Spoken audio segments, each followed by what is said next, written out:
আসসালামু আলাইকুম বন্ধুরা, কেমন আছো তোমরা? আলহামদুলিল্লাহ, তোমরা আল্লাহর রহমতে অবশ্যই অনেক ভালো আছো। আমি অনেক ভালো আছি। আজকে তোমাদের এসএসসির একটা গুরুত্বপূর্ণ অধ্যায়, নাম তার তরঙ্গ ও শব্দ। এই অধ্যায় থেকে আজকে একটা একটা মানে তিনটা ভিডিও দিব, শিওর শর্ট। এই তিন ধরনের ম্যাথ করলে তোমরা এসএসসিতে কমন ইনশাল্লাহ পাবা, শিওর একদম, যে কোনো পরীক্ষায় কমন পাবা। প্রথমেই এটা আমি নিয়েছিলাম ঢাকা বোর্ড 2024-এর প্রশ্ন থেকে, ঢাকা বোর্ড 24।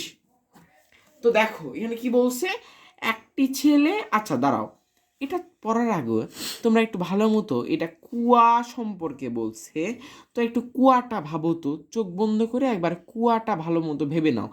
তোমরা যদি না ভাবতে পারো তাহলে এবার আমি ভাবায় দিচ্ছি। কুয়াটা কি হয়? কুয়া আসলে দেখতে কিছুটা এমন, ধরো এইটা কুয়া থাকে, তো কুয়ার একটুক থাকে পানি, একটুকেও যেন কি থাকে, পানি। এগুলো হচ্ছে সব পানি। অ্যান্ড উপরে যেটা থাকে সেটা তো খালি, তাহলে ওখানে বাতাস থাকবে কি না বলো? একটু কি ক্লিয়ার হইছো কি না বলো? একদম ক্লিয়ার? তো ভাইয়া এবার আসো, যেহেতু তোমরা ক্লিয়ার হইছো, তো এখন তোমাদের, এখন তিনি সে দেখো ভালো মতো এবার, যদি ক্লিয়ার, এবার প্রশ্নটা বলো।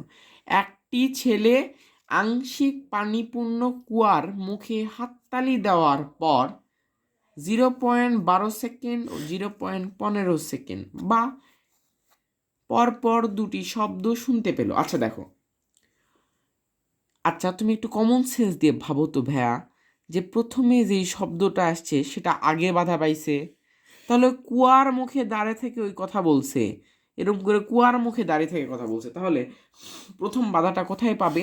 প্রথম বাধাটা নিশ্চয়ই পাবে এই উপরি প্রান্তে, না? বলো, ঠিক আছে না? তাহলে এখান থেকে এইখানে যেই টাইমটা লাগছে, এই টাইমকে আমরা T1 ধরে ডাইরেক্ট লিখে দিলাম 0.12 সেকেন্ড। ঠিক আছে কিনা বলো? আবার এবার 0.15 সেকেন্ড, তাহলে এবার পানিটা ভেদ করবে, কথা কথা ভেদ করে এই লাস্ট প্রান্তে এসে একটা বাধা পাবে। এই বাধা হচ্ছে পাইছে কত, T2-তে 0.15 সেকেন্ড পর, 0.15 সেকেন্ড পর বাধা পাইছে। একদম ক্লিয়ার হয়েছে কিনা বলো? এবার যদি তুমি একবার, এবার কিভাবে অঙ্ক করবা? প্রথমে দেখো তো পানিতে কতক্ষণ কথা ঢুকতে সময় লাগছে সেটা আগে বের করো। আমরা T3 দিয়ে, এবার আমরা T2 মাইনাস T1 করে ফেলো। দেখো তো, করার পর এইখানে 0.15 মাইনাস 0.12 হয়েছে না? তাহলে এখান থেকে যেন কি হবে, 0.03 সেকেন্ড। আমরা T3 কতটুকু পানিতে সময় ছিল এইটা কিন্তু আমরা বের করে ফেলছি, বুঝছো? একদম ক্লিয়ার? এইবারে আসো তো, আমরা এটুকের গভীরতা, মানে এইখান থেকে এই পানি পর্যন্ত এই গভীরতাকে আমরা ধরলাম D1, আর এই সম্পূর্ণ গভীরতাকে আমরা ধরলাম সম্পূর্ণটা মিলে D2। তাহলে D2 আর D1 আমরা কিন্তু ধরলাম। এবারে আসো, প্রথমে পানির উপরিতল পর্যন্ত আমরা D1 ধরছি, ভালো মতো বোঝো, পানির উপরিতল পর্যন্ত D1 ধরছি, আর সম্পূর্ণ পানি মিলে আমরা ধরছিলাম D2। তাহলে এবার আমরা প্রথমে D1টা বের করে ফেলতে পারি না? আমরা প্রতিধ্বনির সূত্রটা কি জানি, 2D = VT। এইখান থেকে তুমি যেহেতু দূরত্ব বের করবে, তাহলে D1 মানে V1T1/2। তাহলে এখান থেকে তুমি 330, মানে বাতাসে পানির বেগ কত বলো? বাতাসে পানির বেগ 330 না? গুণ কতক্ষণ লাগছে, 0.12/2। এটাকে আমি একটু হিসাবটা করে নিই, হিসাব করে মানটা কত জানা রয়েছে, হ্যাঁ বের হয়েছে 19.8 মিটার। তাহলে দেখো তো এটুক থেকে একটু পানির উপরিত পর্যন্ত দূরত্বটা কত, 19.8 মিটার। আমরা কিন্তু D1 বের করছি।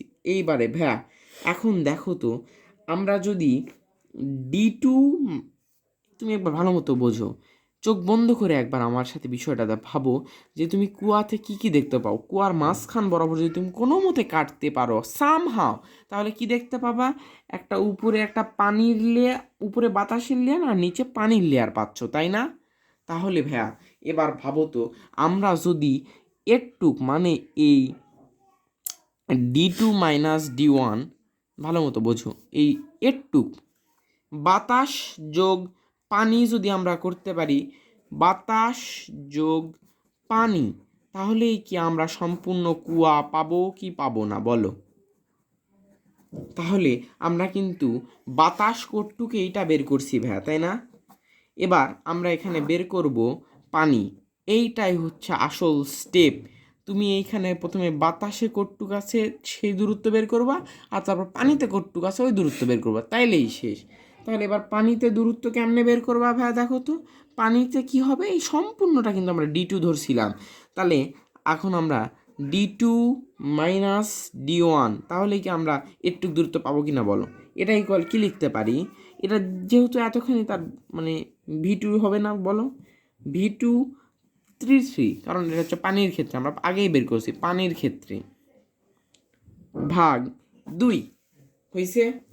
এখন তুমি এখান থেকে পানিরটা তো পাবা, তাই আমরা একটু এখানে 1500, দেখো এখানে কিন্তু আগে একটা জিনিস ছিল যে পানিতে শব্দের বেগ 1500, এখানে 1500 গুণ T2 কত 0.03/2, তাহলে এখানে D2 - D1 করলে 22.5 হবে কি না বলো?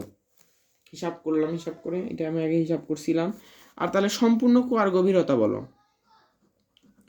সম্পূর্ণ কুয়ার গভীরতা কতখানি হবে?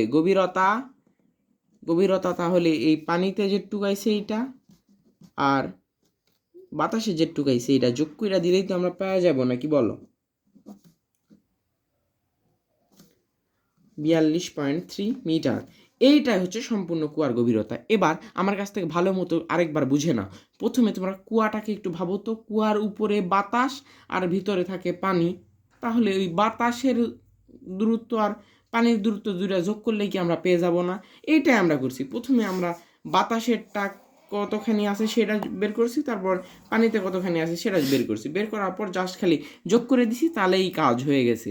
তো বন্ধুরা, ফার্স্ট ভিডিও দিলাম, ফার্স্ট ভিডিওতে ঠিক মতো যদি আমরা রিচ পাই, আমরা আরও ভিডিও ইনশাল্লাহ 2টা ভিডিও আর মানে আপলোড করব, তাহলেই এটার ওয়ান শট একদম কমপ্লিট, আর কোনো দিনই তোমার কোনো সিকিউ করতে হবে না। আসসালামু আলাইকুম বন্ধুরা।